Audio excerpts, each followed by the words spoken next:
I have to say it. I'm not criticising the race organisation. I've never, ever seen anything like this before. This race was won by 7 seconds last year. Yeah, I'm more criticising the commissaires that taking this this particular call here. Well, let's watch these three. Hang on a minute. I want to make sure they know what's going on as well, because it doesn't even look like... Are they going full? I mean, these guys are going absolutely full. It looks like they know this is it. Yeah, they do.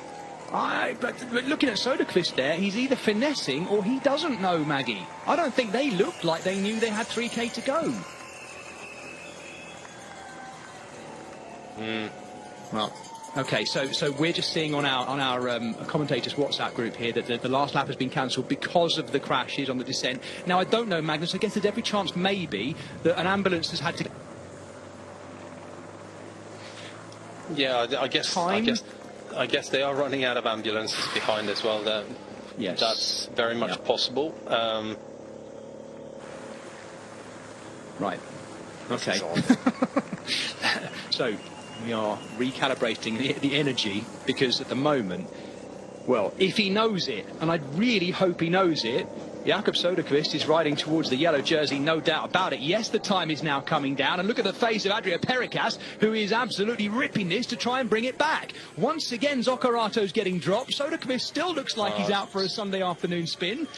Soudal-QuickStep is going full when you see how he's breathing there. Yeah, right, okay. And he's just so smooth, I can't read it at all. Well, Zocorato's gone now, I think. He'll try and hang on, I'm sure. They'll have to, at some point, get those cars out from behind these two, though, because it's now down... Cosnefroy up here as well, with still 2K to get to the finish. It's not beyond the realms of possibility that they get back in touch. No, oh, my goodness me. If you're just joining us, particularly those of you who are tuning in for this... Go on, Maggie, sorry. I said it's very much possible with this climb that they can catch them. Yeah, the breakaway need to really go all in here now. So, for those of you maybe who are watching back the short highlights later on, or who've just tuned in, I'll tell you exactly what's happening. This is the Queen stage of the Tour de Hungary. They did have still another whole lap, 21K to go at this point, but no. The race organisation have had to make the difficult decision to cut the final lap off here in Pech, this Queen stage, and they are finishing on this lap. Jakob Soudal-QuickStep and Adrian Benito, the two riders out front. And we look down, Samuele Zoccorato's been dropped there. We look down to, well, what is the front of a very, very reduced peloton. The yellow jersey going into this day was Tim Merlier after his 2 stage wins. He's well gone at this stage. This is probably the GC up for grabs between today and tomorrow. It's now Luke Plapp who starts to go. His team have done a lot today, including his teammate Kel O'Brien, who slid out under the barrier as well. And now Jakob Soudal-QuickStep, the Swede, goes by himself. He's got rid of Benito at this moment. Can he hang on? Looks like he can, Maggie. What do you think? Just under 2 kilometers, 50 seconds, anything is possible still. I mean, he can hang on to that stage win, I believe, but it's going to take his pretty special ride. When you look at the pace that's being set behind here now by Luke Plapp, yeah, it's going to take something special. We've got, what, 10, 12 maybe riders there at the most going for this. Luke Plapp then, by the looks of this, was the chosen rider of the day. Soudal-QuickStep, I genuinely hope he knows this is now for the win. I'm sure he does, Magnus, you're right. He's just such a smooth rider that I couldn't really tell whether he was giving it that last full beans. Benito, yeah, now they're getting the cars out of the way, and they've kind of got to, because they will be coming, no doubt about it. Zoccorato's still there, but even he's looking over his shoulder as he looks back down the Sheep Street, as it's known. Have they left it too late? And it's not really their fault if they have, but is it too late? I can't tell, by the way, which of the Pinarello Q36.5 riders that is. He's wearing a white rain cape as well, sitting second wheel. And it is it's Junior Lecerf riding third wheel. The small figure, lightly built climber's figure of the Soudal-QuickStep Belgian in third. Plapp focused and concentrated now.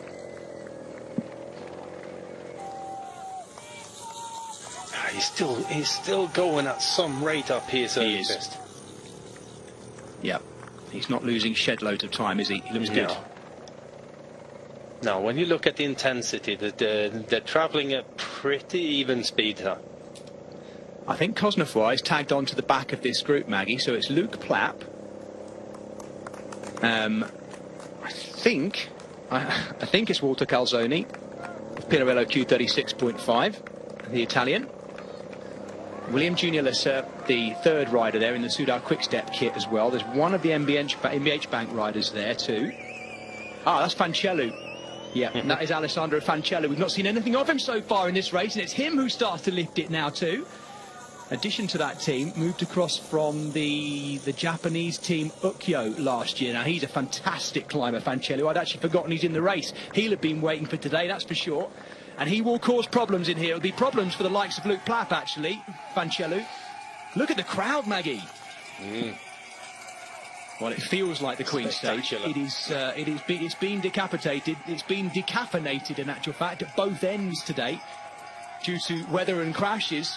This is the final kilometre, and at the moment, Jakob Soudal-QuickStep, the Swede, is riding his way into yellow.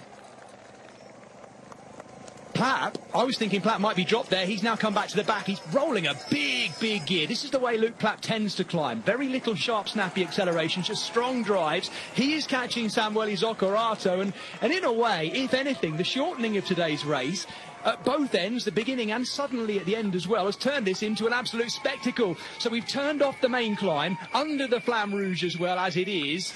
Jakob Soudal-QuickStep of Sweden, the world under-23 time trial champion, riding for Lidl Trek, is absolutely flying at this moment. From the breakaway too, Plapp tries to go again. He wants to see if he can get rid of them, Maggie.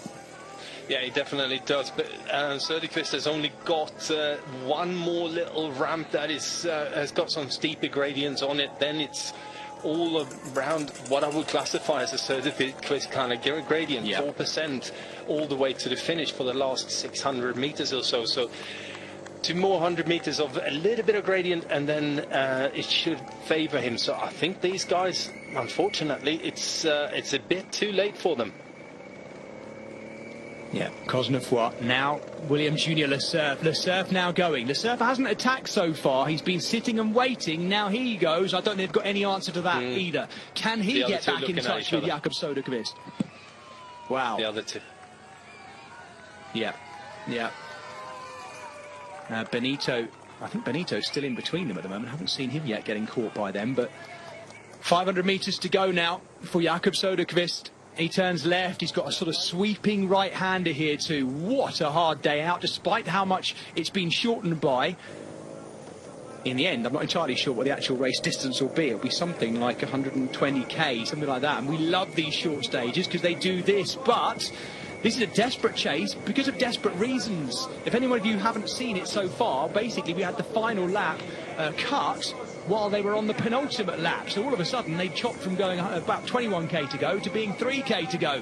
Well, he's looked like the best man today, Jakob Soudal-QuickStep, no doubt about it. He was the strongest in the breakaway. He's already been in the breakaway twice this week too, and he is absolutely flying in this race. If it stands like this, he's got every chance of winning the Tour de Hungary this week. And what a surprise it's been to us, and I suspect them today, what has happened on this brutally hard stage. Yeah, wow. I mean, that would have been some shock as well to have been told 3k to go. Yeah, finish this time. Now, a great ride by Adrian Benito. Second time in the break this week, and this time he's managed to stay out there and survive the Polti Visit Malta man. He will be second. Won't bother about the GC. Started the day nearly 6 minutes down anyway. Yes, he's made that time there, definitely. But here comes Luke Plapp. It was close. Plapp has survived. I thought at times there he might get dropped. He's come in with Benoit Cosnefroy and William Junior Lasserf.